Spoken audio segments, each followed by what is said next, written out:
Assalamu alaikum. My name is Sadaf Iftikhar and I am speech language pathologist.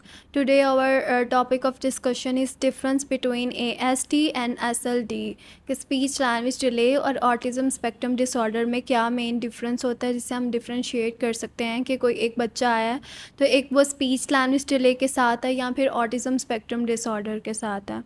तो सबसे पहले speech language delay क्या होता है और ऑटिज़म स्पेक्ट्रम डिसऑर्डर क्या होता है।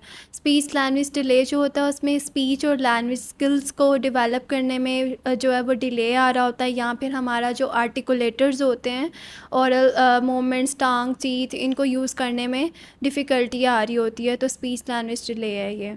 अगर ऑटिज़म स्पेक्ट्रम डिसऑर्डर देखा जाए तो ऑटिज़म स्पेक्ट्रम डिसऑर्डर एक न्यूरो डेवलपमेंटल डिसऑर्डर है जिसमें कम्युनिकेशन और सोशल इंटरेक्शन बहुत ज़्यादा इम्पेयर्ड होती है।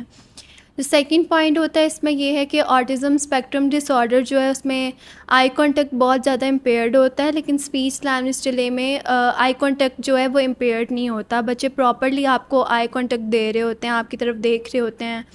जो थर्ड पॉइंट है उसमें नेम रिस्पॉन्डिंग आ जाती है। ऑटिज़म स्पेक्ट्रम डिसऑर्डर के जो बच्चे होते हैं उनमें नेम रिस्पॉन्डिंग जो होती है वो बहुत ज़्यादा पुअर होती है। आप उनका नाम लेते रहो वो बिल्कुल भी आपको रिस्पॉन्स नहीं करेंगे। लेकिन जो स्पीच लैंग्वेज डिले है उसमें जब आप बुलाते हो बच्चे का नाम लेते हो तो वो फ़ौरन से अपने नाम पे रिस्पॉन्स करता है।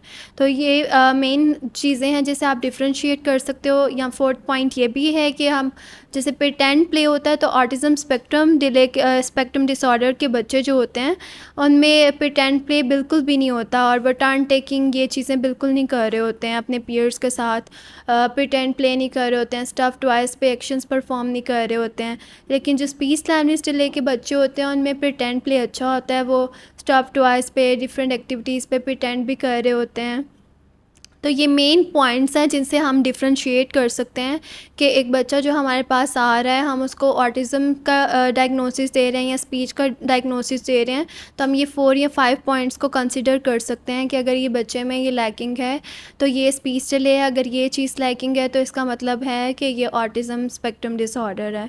तो ये दोनों मेन पॉइंट्स हैं जिससे हम डिफरेंशिएट कर सकते हैं। Okay, thank you.